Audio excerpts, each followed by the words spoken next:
It's 8 p.m. in Banjul, and you're watching QTV Nightly News coming to you from our studios on Calabar Avenue with me, Ansmane Nyasi. Thanks for joining us. Here are the news headlines. As the presidential tour continues, it has brought into the limelight several development projects that are either completed or being implemented in rural Gambia. In efforts to boost the Gambia's health sector, the Ministry of Health received medical supplies and pharmaceutical equipment worth over $1,668,000 from Child Fund the Gambia on Friday.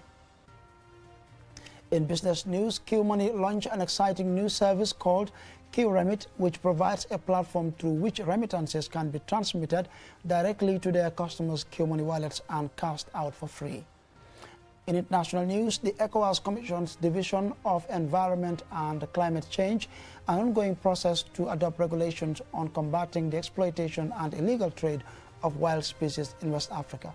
And in sports news, long and middle distance runners from the Gambia won medals in both the male and the female categories in the Marathon FS Dakar, a mix of middle and long distance road races. Stay tuned as we bring you more on these and other stories.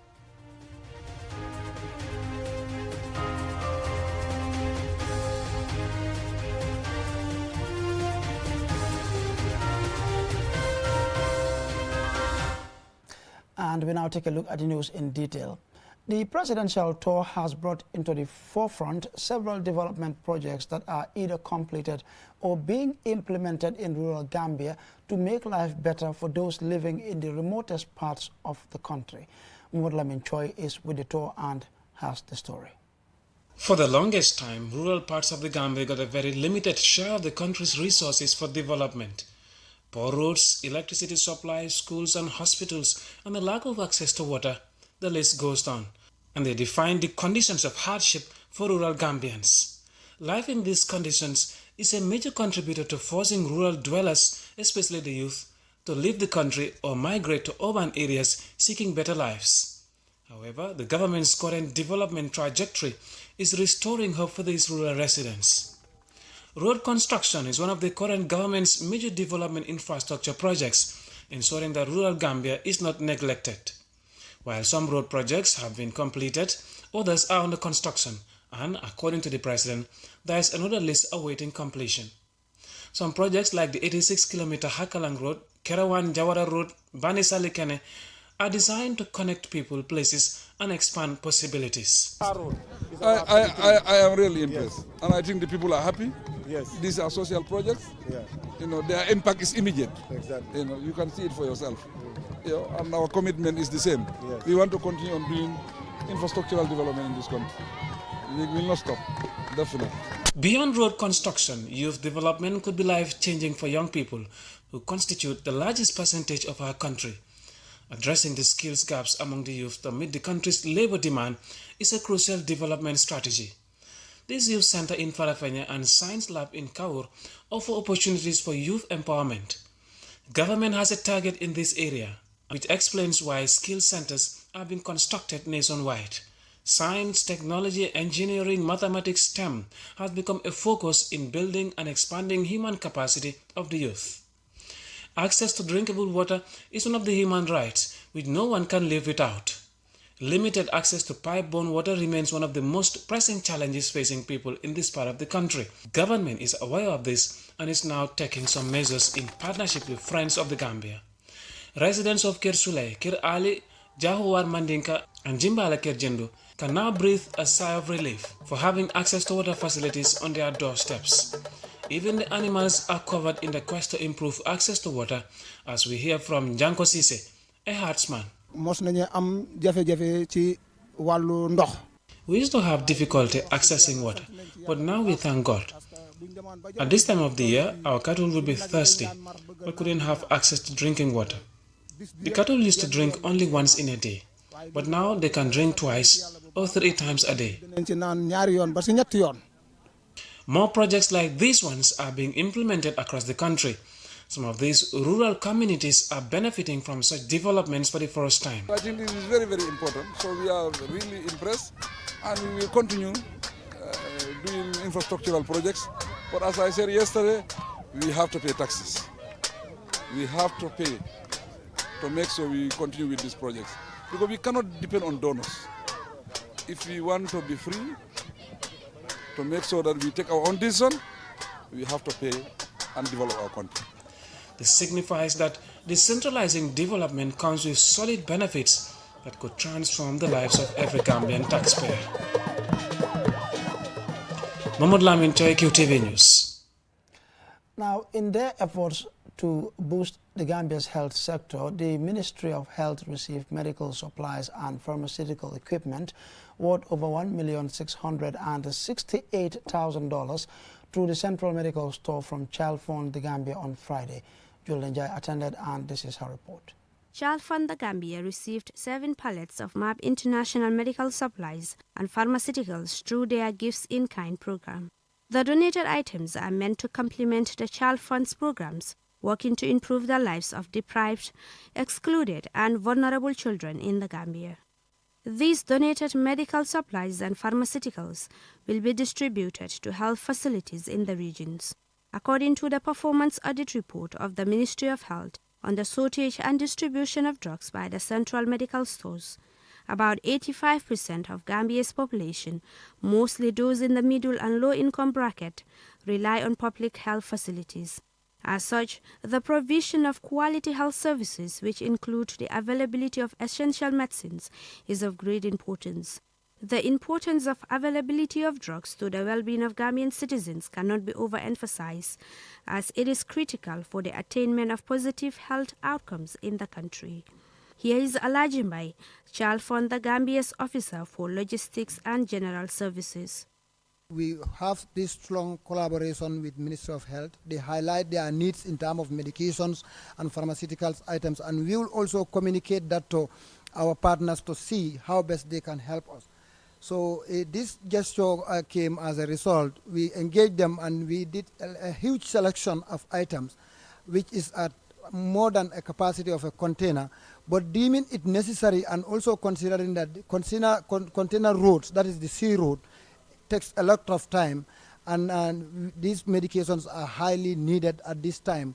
So our international office, when we communicated to our partners there, they said, well, we don't have to waste much time since the materials are needed. Fatu Samate, Deputy Director of National Pharmaceutical Services, expressed appreciation to Child Fund for the donation, call on NGOs and donors to emulate Child Fund by asking the ministry what their needs are before sending in donations to avoid wastage.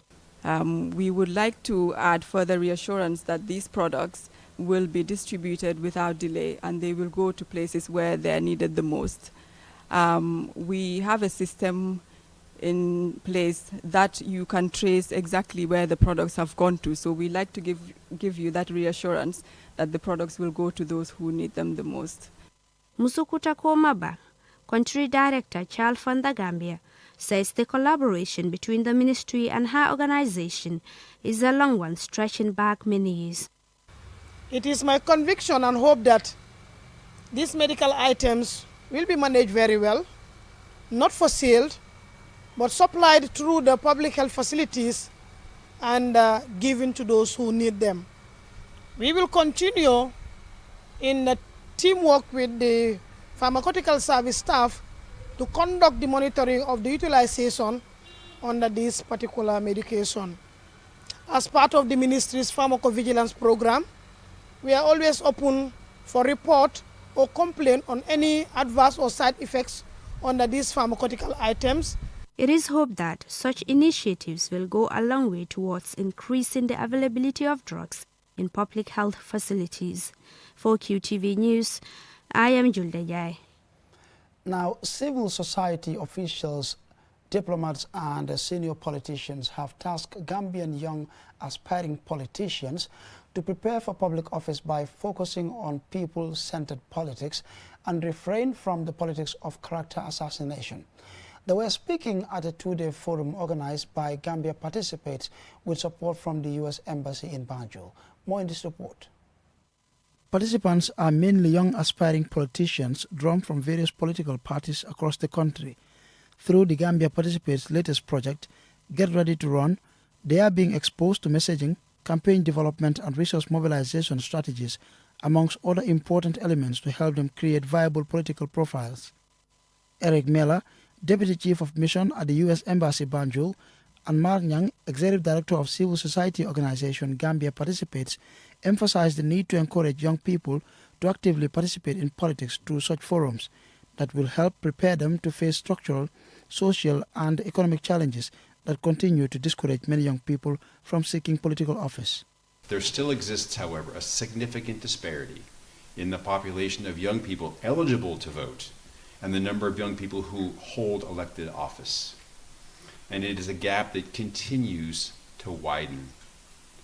Despite making up more than 50%, or say 57% of the voting age population and 60% of the national population, there are very few young people in government today. The reason why I'm emphasizing on the issue of messaging, I think it's also very much important for us as young people to craft a message and target all the generations in order to attract them in our campaigns, in your campaigns, and get them to rally behind you and then give you the necessary votes. Addressing participants on day 2 of the forum, veteran politician Halifa Saleh, Secretary General of DOI, and KMC Mayor Talib Ahmed Bensouda implored the young aspiring politicians to focus more on seeking knowledge, developing strong social relations with the communities they hail from, and avoid the politics of character assassination, as it only detracts them from achieving any meaningful development. They also advised them to remain patriotic, as that is the only way to build a lasting and admirable political legacy. That you will have responsibility of monitoring and ensuring accountability. So it means there too, you must be able to be rigorous in your monitoring activities in order to serve the national interest. So the duties that you are to undertake requires a degree of sacrifice, a degree of commitment, a degree of knowledge. In Gambia, there's a competition between youth enthusiasm or youthful enthusiasm versus grey wisdom. And this is always a competing factor. You hear it all the time, especially as young politicians. Anybody who is over 60 calls everybody below 50 young. So sometimes our youth leaders are 50 years old. And you will see a family man sometimes with grandchildren, but because he's 50 or he's 45, they will call him, oh, these guys are young. Gambia Participates is a civil society organization that focuses on advocacy, promotes good democratic practices and good governance through citizen participation. The organization hopes that through its Get Ready to Run advocacy program, young people in the Gambia will be encouraged to participate meaningfully in national development through politics. Ansmane Nyasi for KTV News. And that report will lead us to the commercial break, but we will be right back. Looking for the perfect place to promote your product or place your advert? Look no further than QTV. We are the premier destination for businesses looking to connect with Gambian audiences and beyond. At QTV, we offer a variety of advertising solutions to suit your needs and budget. With our diverse range of programming, you can be sure that your ad will reach a broad and engaged audience. From our popular news broadcast to our exciting music and entertainment programming, QTV has something for everyone. QTV, the premier destination for advertising in the Gambia. Contact us today and let us help you reach your audience. The future is now. With QCell's 5G network, experience speeds like never before with our new 5G Rocket Fixed Internet plan. Get speeds from 10 Mbps to 100 Mbps. Your 5G-enabled devices. Walk into QCell headquarters to get one of our 5G routers and experience the true feeling of 5G. Only with QCell.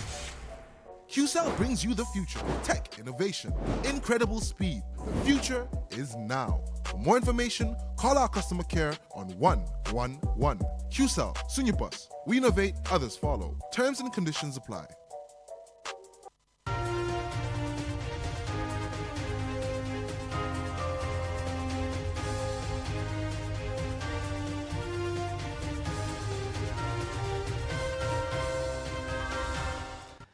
Welcome back. Following the commercial break, be reminded you're watching QTV News, nightly news rather, coming to you from our studios on Caraba Avenue with me, Ansmane Eswanyasi.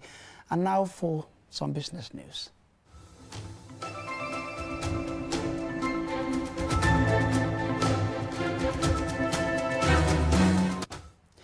Now, Q Money launched an exciting new service called Q Remit, which provides a platform through which remittances can be transmitted directly to their customers' Q Money wallets and cashed out for free.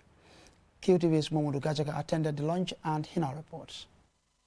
Q Money mobile money service launched a new product, Q Remit, which for the first time will see remittances transmitted directly to their customers who can then access the funds at no cost. This service aims to promote the use of digital products and strengthen the digital payment ecosystem to facilitate international remittance transfers to the Gambia via cost-effective formal remittance flows. Aliu Badaranjai, head of Q Money, explains. So, specifically, what is this Q Remit service that I'm talking about? So basically, it allows us to partner with organizations here that might already have their own dedicated service, or they have partners abroad who they are working with to remit into the Gambia. So at the moment, obviously, they can either come to your location for a payout, or you can direct their funds into a bank account. So we wanted to give people a third option, basically, to say that, okay, you can come to the branch or the location and get your funds. You can move it to a bank account, but now you can also pick it up on your mobile money wallet. So it's just a matter of giving people more options in and how they get their funds. Q Money has collaborated with the International Fund for Agricultural Development, IFAD, to increase financial inclusion through the use of digital platforms, particularly for those living in rural communities. To execute payments using Q Money services, partnerships have been formed with organizations such as the WHO, UN agencies, and the Ministry of Health. Mr. Njai believes that having partnerships is essential for reaching as many people as possible. We believe that working with yourselves, you've got more financial strength. So, for example, sometimes when we work with WFP or WHO or Red Cross, the average payment is maybe $3,000 or $5,000, and you're paying hundreds of people. So, if you go to the local agent, maybe he'll pay one or two people and then he'll run out of cash. So this is where really we really appreciate partnering with the organizations in this room, whereby if we have, for example, a workshop in Basse, we can arrange that the participants come to your location and get paid, and we will know in advance how many of them are coming. And I think that makes it an easy way to really make 20 or 30 transactions in one go. So I think that also works a lot. So we will be looking at that really with, in terms of the partnerships. At the event, a demo was performed to demonstrate the service's effectiveness, dependability, and speed. An international remittance was completed in less than 2 minutes at the lowest possible cost to the sender, while the recipient can cash out without incurring any cost. They may choose to keep the funds in their mobile wallet until they are ready to use them. Remittances play a huge part in the lives of Gambians, and on this showing, Q Remit will be a game changer. Momodu Gajaga, QTV News. And that report there by Momodu Gajaga on Q Money's latest service, the Q Remit. We'll now take a look at international news in a moment.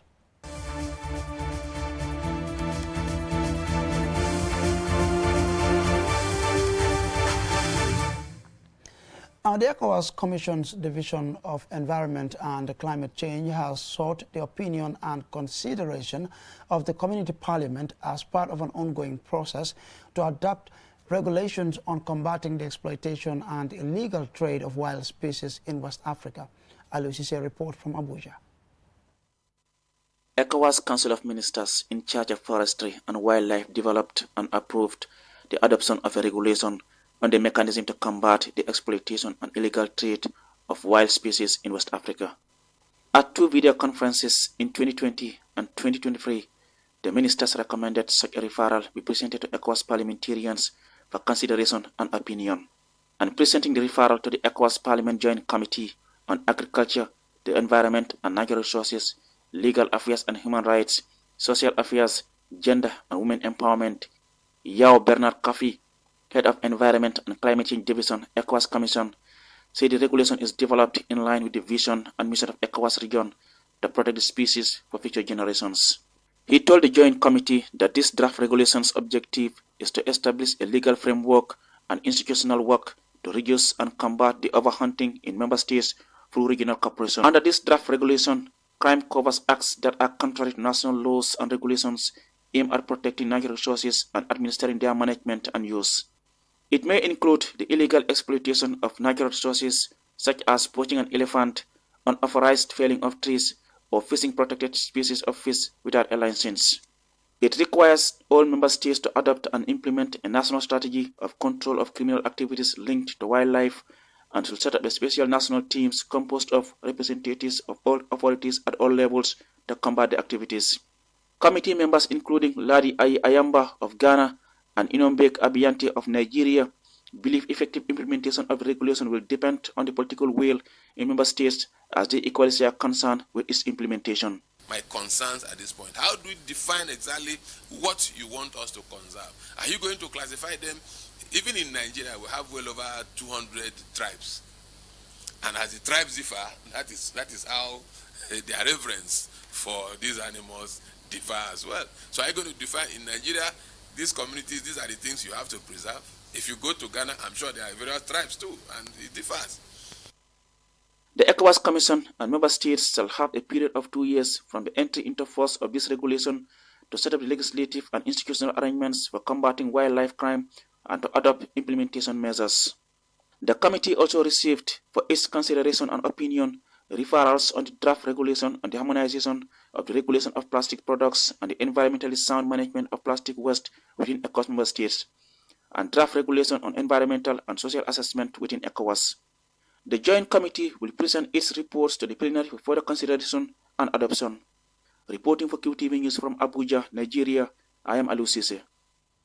Now, also in international news, as the country battles a long-running insurgency, Mozambique's parliament has approved a draft law increasing compulsory military service from 2 to 5 years for general service and up to 6 years for special forces. Sonko has more. The extension of the military service was passed by lawmakers from the ruling front for the liberation of Mozambique, which has a parliamentary majority supported by a smaller opposition party, the Democratic Movement of Mozambique. All Mozambians have to register with the armed forces upon turning 18, although not all are called up to serve in the military, depending on factors including health, studies, professional career, and government needs.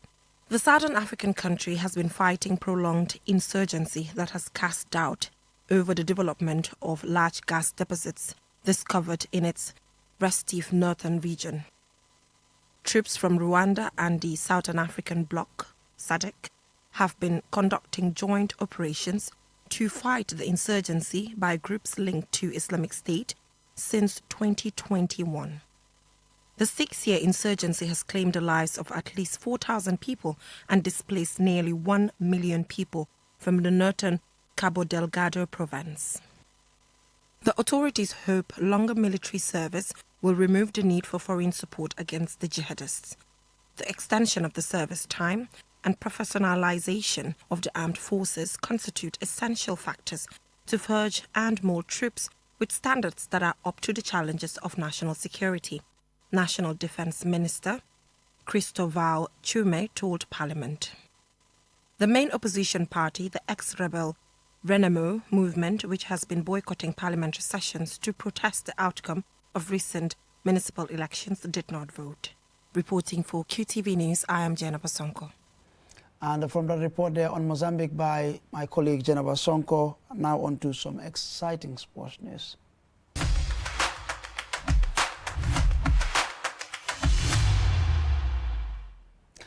Now, long and middle distance runners from the Gambia won medals in both the male and female categories in the Marathon FAS Dakar, a mix of middle and long distance road races. Mamoudou Gajaga has more.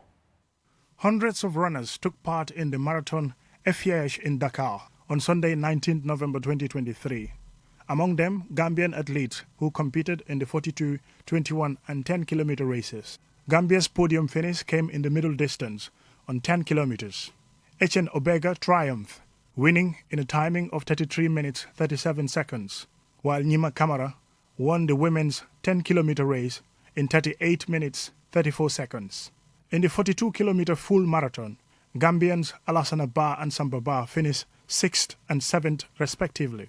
In the 21 kilometer half marathon, Alhaji Usman Sen finished 12th and Alassana Ojiba 13th and Babukar Njai 14th. The ambition of FIH and its partners was to create an exceptional biennial adventure for the Senegalese population, and the Senegalese have responded in mass to each edition since the first edition in 2016. Athletes, young and old, took part, as did amputee and wheelchair competitors. This sporting event integrates all layers of the Senegalese population due to its popular and cultural aspect. Like the great capitals of the world, Dakar has also the assets to have its international marathon. Along the route, cultural groups kept crowds and competitors entertained. The official 26-mile, 42 kilometers route that begins and ends at the Palais de la Nation has been specifically designed to pass Dakar's must-see monuments, including the Divinity Mosque and the Renaissance Monument. In addition to the competitive aspects, the marathon provides an opportunity to enjoy a friendly sporting event with stalls, exhibits, games, and entertainment. Umudu Gajaga, KTV News.